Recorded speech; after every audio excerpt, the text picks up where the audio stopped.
Maduro va a esperar los avances del proceso judicial en su contra en el Centro Metropolitano de Detención de Brooklyn, una cárcel cuestionada por las condiciones insalubres, dicen, en que van a permanecer algunos internos. Pablo Figueroa nos cuenta cómo es este recinto penitenciario.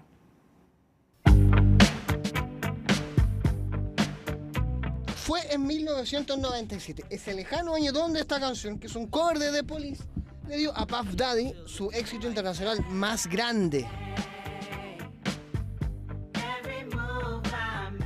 Inmortalizado una década antes por The Police, causó furia en su escritor y autor. Estamos hablando de Sting, quien empezó a cobrar los royalties de este abuso de su melodía. Le deseó las penas del infierno a en ese entonces un famosísimo Puff Daddy. Como una ironía del destino, Puff Daddy finalmente llegó a ese infierno. No al que probablemente pensaba de forma malhumorada Sting, sino a uno real, y uno que está en Brooklyn. Estamos hablando del Centro de Detención Metropolitano de Nueva York, en donde cayó finalmente Puff Daddy. Mismo lugar donde llegó Nicolás Maduro. La cárcel de Brooklyn es el epicentro mundial del crimen, el centro de detención más famoso por albergar desde expresidentes, líderes de sectas hasta algunos narcos más temidos. Y en el último tiempo está en el ojo del huracán por las condiciones de sus instalaciones y el asesinato de 2 presos. Y por muchos, los que han estado ahí lo han bautizado como el infierno sobre la tierra. Tiene barras importantes de acero y otras de protecciones que incluso no puede penetrar un camión de muchas toneladas. Está justamente previsto para ser una cárcel provisoria. Es muy inhumana, producto de las condiciones que puede tener esta cárcel. Por ejemplo, se dice que el expresidente o el dictador Nicolás Maduro, junto con su esposa, están en la zona del Hoyo. La zona del Hoyo está en los pisos superiores de esta cárcel. Son celdas de 5 metros cuadrados, están las 24 horas con la luz prendida. De las 24 horas, 1 hora solamente pueden salir y simplemente tienen racionamiento también de alimentos, entre otras. La prisión federal tiene alrededor de 1.200 reclusos, los que esperan ser juzgados en tribunales federales. Desde que cerró el Centro Correccional Metropolitano al sur de Manhattan, y acá pasaron reclusos desde Joaquín El Chapo Guzmán al expresidente hondureño Juan Orlando Hernández. Pero también estuvo ahí la británica Ghislaine Maxwell, socia y cómplice del depredador sexual ya fallecido Jeffrey Epstein, quien denunció en su momento que las condiciones eran inhumanas, crueles y degradantes. Es una antigua cárcel que tiene algunas mejoras, me imagino, algunas ampliaciones, y ningún lugar es agradable como centro de detención, y al parecer esta cárcel, producto de la antigüedad que tiene y producto de la peligrosidad que tienen las personas que son destinadas a este lugar en tránsito o al cumplimiento de condena, sea un lugar complejo. Todo es un símbolo que hace Estados Unidos, porque con Nicolás Maduro te está diciendo, si usted quiere atentar en contra de Estados Unidos, bueno, sufra las consecuencias, y estas consecuencias son un trato indigno, un trato inhumano en una cárcel como esta. Celdas de 5 metros cuadrados, la luz siempre prendida, son parte del que es uno de los lugares más hostiles sobre la tierra en la actualidad.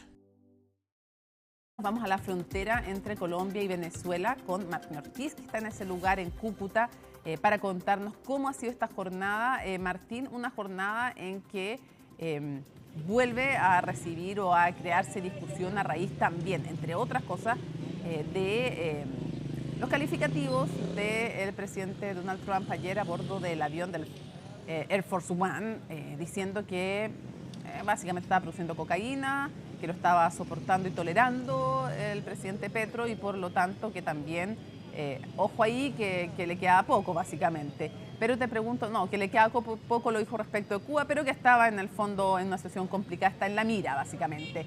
Antes de que me cuentes de eso, quiero preguntarte cómo ha sido la situación hoy día, si dado que es un lunes hubo más movimiento o no, qué ambiente hubo ahí en la frontera. Oye, ¿cómo estás? Mónica, también Alicia, un gusto saludarlas desde acá, desde Cúcuta. Son 2 horas más y eso es muy importante para el inicio del relato, porque comienza ya la vuelta masiva, o lo que va quedando de la vuelta masiva de los venezolanos que han estado transitando, particularmente han estado durante esta jornada acá en territorio colombiano. ¿Por qué digo durante la jornada? Porque es gran cantidad de personas, de venezolanos particularmente, que vienen desde el sector, por ejemplo, de San Antonio, que es el primer Villorrio, el primera especie de caserío de lugar habitado que queda posteriormente a la frontera de Venezuela, que se movilizan hasta este lugar constantemente. Frontera que abrió a las 6 de la mañana aproximadamente y que se notó.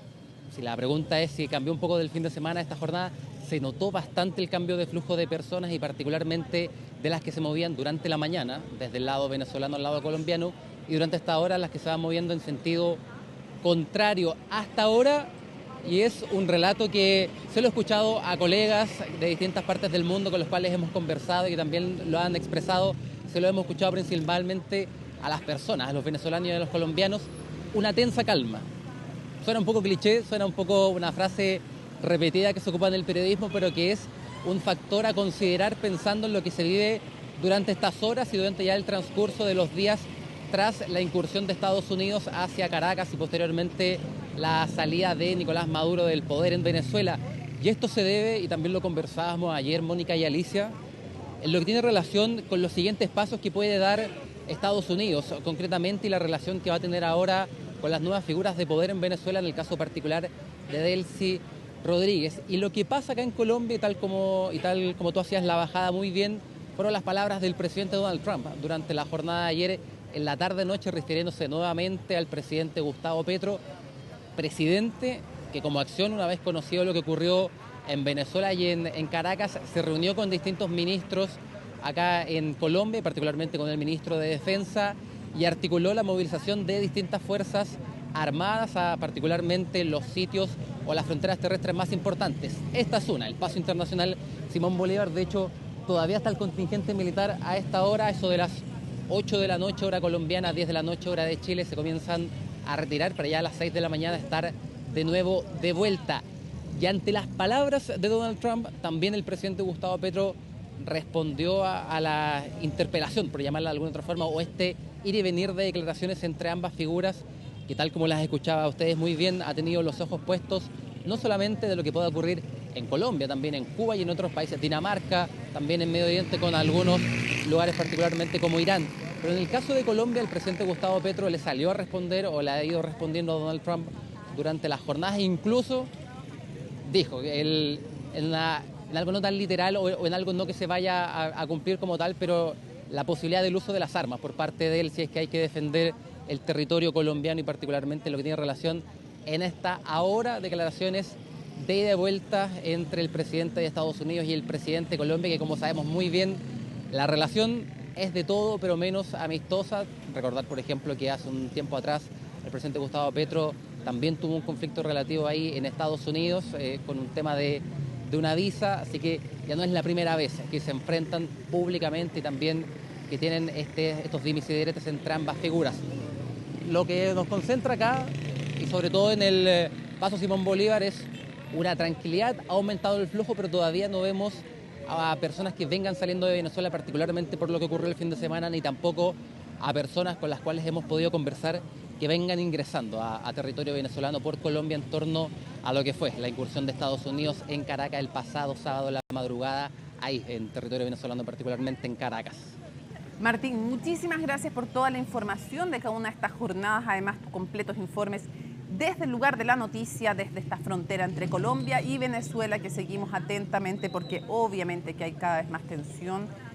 No necesariamente por el tema, lo hemos explicado, de ese flujo que no se produce desde el momento en que no se producen grandes cambios al interior todavía de Venezuela respecto del régimen, pero sí por la tensión que se va creando colateralmente como una especie de efecto dominó a raíz de las declaraciones del presidente Donald Trump y de lo que significa además lo que ha hecho en Venezuela. Muchísimas gracias, buenas noches. Buenas noches, que estén muy bien. Chau, chau.